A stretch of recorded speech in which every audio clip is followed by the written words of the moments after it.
Assalamu alaikum students. I am Aurangzeb and I teach in Morning Dew Grammar High School. जैसा कि आपको पता है कि कोविड की वजह से तमाम तलीमी इदारे बंद कर दिए गए हैं, तो हमारे इदारे ने खुसूसी तौर पर ऑनलाइन क्लासेस का एहतमाम किया है। तो चलते हैं अपने लेसन की तरफ। Class 5 science, chapter number 1, page number 3। Chapter name है classification of living things, mean जानदारों की ग्रोहबंदी या जानदारों को ग्रुप्स में डिवाइड करना।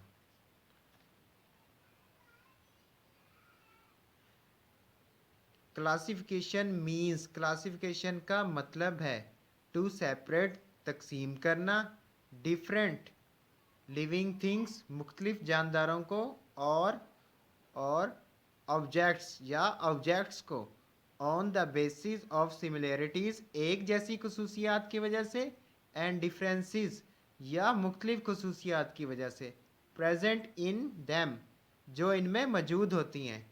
साइंटिस्ट, साइंसदान, वो स्टडी लिविंग थिंग्स, वो साइंसदान जो जानदारों के बारे में स्टडी करते हैं यानी मुतालिया करते हैं या नॉलेज हासिल करते हैं, आर कॉल्ड बायोलॉजिस्ट, तो वो क्या कहलाते हैं? बायोलॉजिस्ट।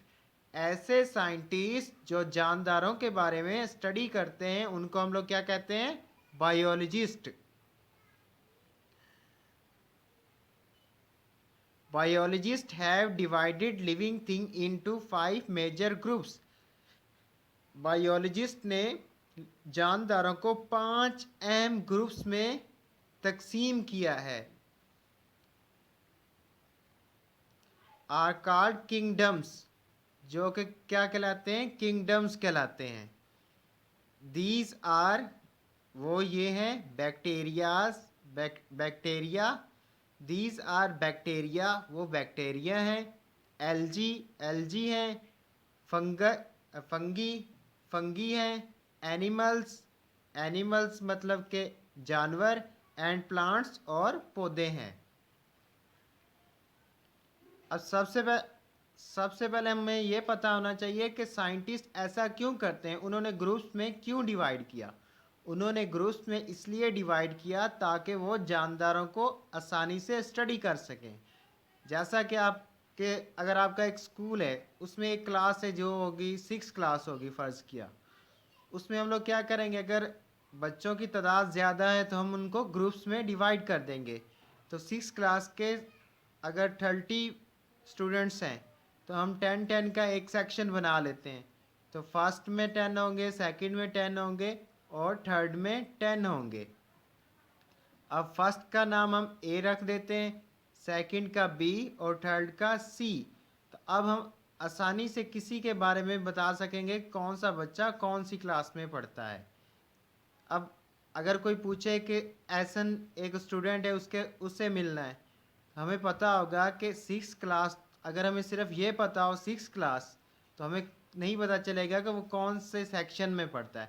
अगर साथ में बता दिया जाए ए, बी या सी में किस में पढ़ रहा है, तो हम फ़ौरन उसको पहचान लेंगे।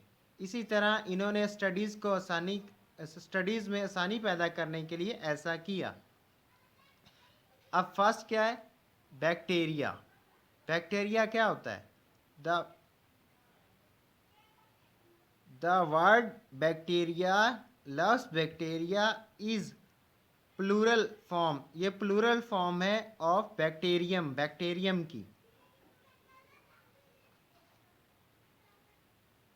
Bacteria are the most common and very small kind of living thing. Bacteria आम पाए जाने वाला और बहुत छोटा लिविंग थिंग की किस्म है। They can not be seen without microscope, इसको हम माइक्रोस्कोप के बगैर नहीं देख सकते। अब आप सोच रहे होंगे कि माइक्रोस्कोप क्या होती है। माइक्रोस्कोप एक ऐसा आला होता है जिसके ज़रिए हम छोटी सी छोटी चीज़ को भी देख सकते हैं जो हमें आम आंख से नज़र नहीं आती। They are almost present everywhere, ये तकरीबन हर जगह मौजूद होते हैं। The body of bacterium, bacterium की जो बॉडी होती है consist of a single cell, ये सिर्फ एक सेल पर मुश्तमिल होता है। A bacterial cell is quite different from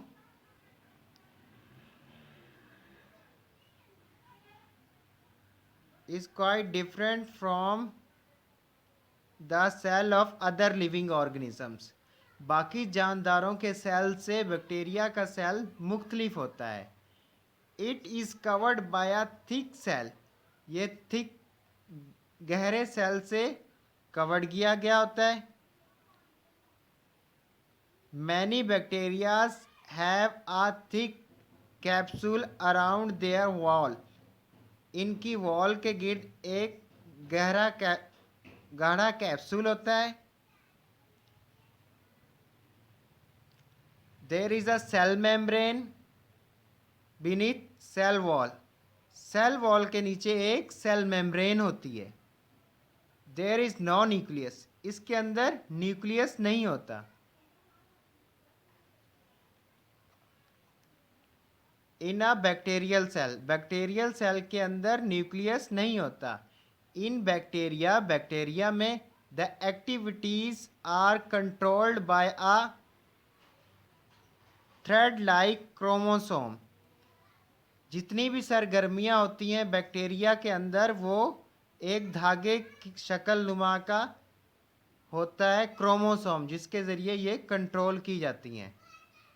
many bacteria have a whip like structure called flagellum, ज़्यादातर बैक्टीरिया का कोड़े की शक्ल का स्ट्रक्चर होता है जिसे हम फ्लैजेलम कहते हैं।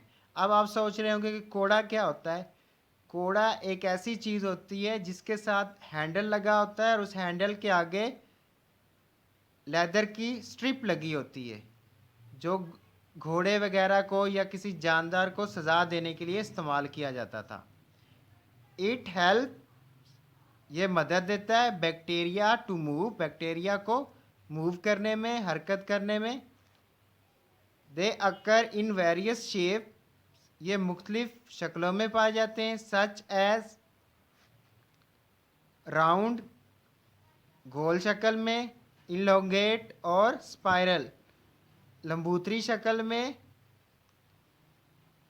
और स्पाइरल की फॉर्म में। Some bacteria can make their food, कुछ बैक्टीरियाज अपनी खुराक खुद बनाते हैं, बट अदर कैन नॉट, लेकिन दूसरे नहीं।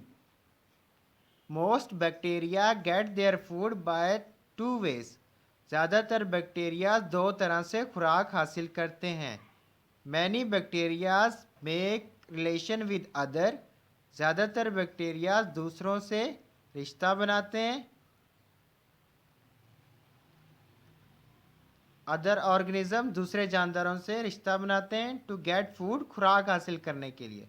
While other bacterias get food from dead bodies and material, जबकि दूसरे बैक्टीरियाज जो होते हैं वो मुर्दा जानदारों और मटीरियल से अपनी खुराक हासिल करते हैं।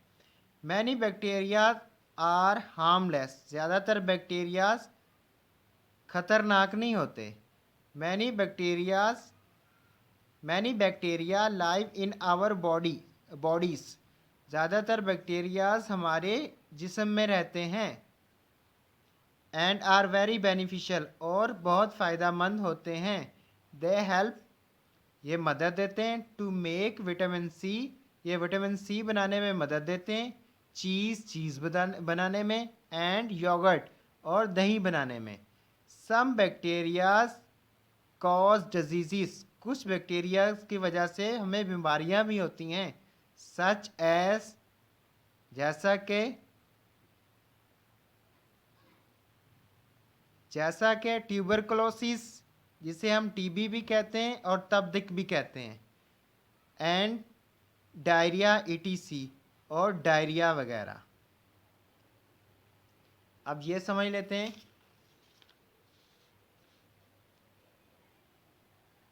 अब आपके सामने एक बैक्टीरिया का सेल दिया गया है, एक बैक्टीरिया का सेल दिया गया है। इसमें क्या क्या चीज़ें मौजूद हैं। अब ये देखें, ये आपको एक धागा नुमा कोई चीज़ नज़र आ रही है, इसको हम क्या कहेंगे, पाइलस। उसके बाद ये पूरी फॉर्म जो है, ये आप देख रहे हैं बाहर से इसने घेरा हुआ इन सबको, इसको क्या कहेंगे, कैप्सूल। उसके बाद कैप्सूल के सेकंड नीचे ये जो डार्क ग्रीन आपको लाइन सी नज़र आ रही है, इसको हम क्या कहेंगे, सेल वॉल। ये होती है सेल वॉल, जैसा कि आप लेसन में पढ़ चुके हैं। उसके बाद सेल वॉल के बाद क्या आएगी, प्लाज्मा मेम्ब्रेन, येलो कलर की प्लाज्मा मेम्ब्रेन। उसके बाद ये जो थ्रेड से हैं इकट्ठे हुए इनको क्या कहेंगे, न्यूक्लियाइड, और इसको डीएनए भी कहते हैं। उसके बाद ये आप देख रहे हैं डॉट से, इसको हम कहेंगे साइटोप्लाज्म। उसके बाद ये बहुत बड़ा एक थ्रेड सा है, इसको हम कहेंगे फ्लैजेलम। इसके ज़रिए आपको बताया था कि ये अपनी मूवमेंट वगैरह कंट्रोल करता है। और ये आप देख रहे हैं ये क्या है, राइबोसोम्स। अब साइटोप्लाज्म आप ये येलो कलर का देख रहे हैं, ये है साइटोप्लाज्म, जबकि ये जो है डॉट से, ये क्या है, राइबोसोम्स। फिर समझा रहा हूँ, ये जो येलो कलर का अंदर है इसको कहेंगे साइटोप्लाज्म, जबकि ये जो डॉट्स हैं इसको कहेंगे राइबोसोम्स। इस तरह ये आपने बैक्टीरिया का सेल देख लिया। अब आप इसको ड्रा करेंगे। तब तक नेक्स्ट लेक्चर तक अल्लाह हाफिज़।